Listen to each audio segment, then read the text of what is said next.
بات جو آج میں کرنا چاہتا ہوں، سب سے پہلے اپنے اس غافل نفس کو سمجھانے کے لیے اور پھر آپ حضرات کے گوش گزار کرنے کے لیے وہ کچھ اور ہے۔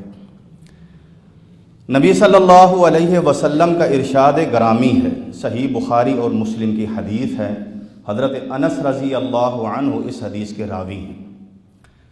نبی صلی اللہ علیہ وسلم نے فرمایا، یتبع المیت ثلاث، یتبعہ اہلہ ومالہ وعملہ، فیرجع اثنان ویبقى واحد، یرجع اہلہ ومالہ ویبقى عملہ، او کما قال علیہ الصلاۃ والسلام، کہ نبی صلی اللہ علیہ وسلم نے فرمایا، ہر میت، جو بھی انسان، مسلمان ہو کافر، نیک ہو بد، عالم ہو جاہل، کوئی بھی جو انسان مرتا ہے تو اس کو قبر تک لے جایا جاتا ہے، اس دنیا سے اس کو بہرحال ہٹایا جاتا ہے۔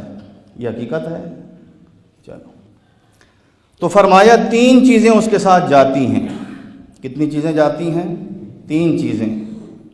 دو چیزیں واپس آ جاتی ہیں، ایک چیز اس کے ساتھ رہ جاتی ہے۔ دو چیزیں واپس آ جاتی ہیں، ایک چیز اس کے ساتھ رہ جاتی ہے۔ پھر اللہ کے نبی نے وضاحت فرمایا اس کے اہل و عیال، اس کا کنبہ قبیلہ، اس کے دوست احباب اس کے ساتھ جاتے ہیں، اس کا مال اس کے ساتھ جاتا ہے، اور اس کے عمل اس کے ساتھ جاتے ہیں۔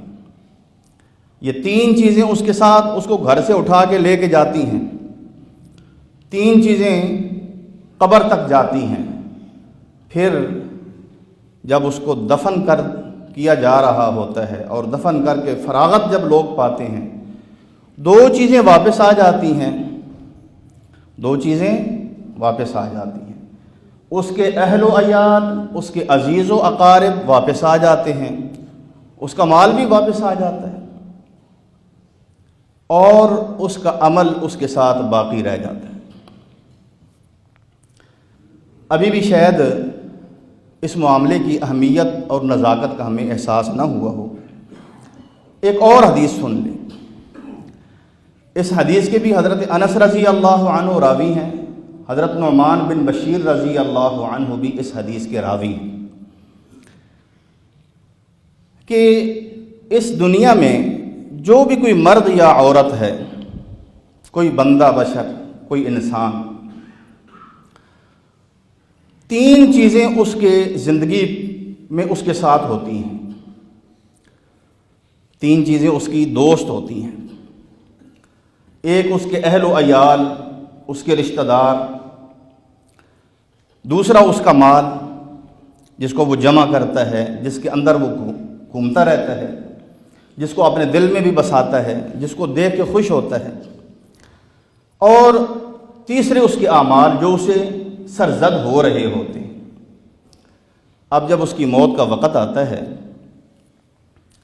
اور مرنے والا انسان اپنے آپ کو نہایت کرب میں، نہایت خوف میں گھرا ہوا پاتا ہے، اپنے اہل و عیال کو کہتا ہے، بچوں کو کہتا ہے میں نے تمہیں پالا پوسا تھا، رشتہ داروں کو کہتا ہے میں تمہاری غمی میں، تمہاری خوشیوں میں، دکھ درد میں شریک تھا، تمہارے لیے بہت کچھ میں نے کیا، اب میرے کیا کام آ سکتے ہو؟ تو وہ کہتے ہیں کہ یہ جس کیفیت میں اب تم مبتلا ہو رہے ہو یا ہو چکے ہو، ہم تمہارے کچھ کام نہیں آ سکتے۔ ہاتھ کھڑے کر دیتے، ایسی ہے؟ کیوں جی ایسی ہے؟ چلو، پھر وہ مال کو پوچھتا ہے کہ میں نے تجھے اپنے دل کے ساتھ لگایا، میں نے ایک اندازہ، ایک ٹارگٹ مقرر کیا، وہ پایا، میں تجھے اپنے پاس لایا۔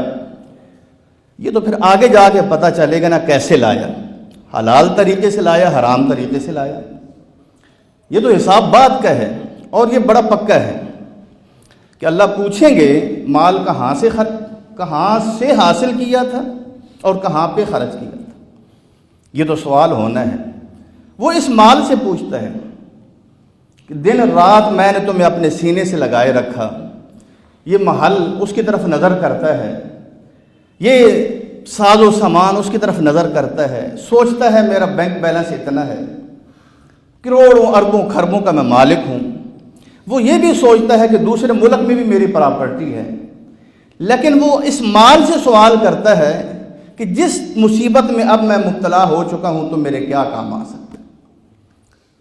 وہ کہتا ہے جو تم لے جاؤ آگے بھیج دو وہ تو تمہارے کام آؤں گا، اور جو چھوڑ دو گے وہ کام نہیں۔ وہ یہ بھی ہاتھ کھڑے کر دیتے ہیں۔ اب وہ اپنے اعمال کی طرف دیکھتا ہے، اس کو اپنے عملوں سے توقع ہوتی ہے، اور جب ادھر دیکھتا ہے تو خالی کھانا پاتا ہے۔ کہیں کچھ دو چار عمل ہیں، کہیں وہ بھی نہیں ہیں، تھوڑی سی نمازیں ہیں، کچھ ذکر اذکار ہے، کچھ دعائیں ہیں، اور جب وہ دوسری طرف نظر کرتا ہے تو بدی بدی، ہر گناہ ہی گناہ، گناہ ہی گناہ۔ وہ کہتا ہے بھائی تم کیا کر سکتے ہو؟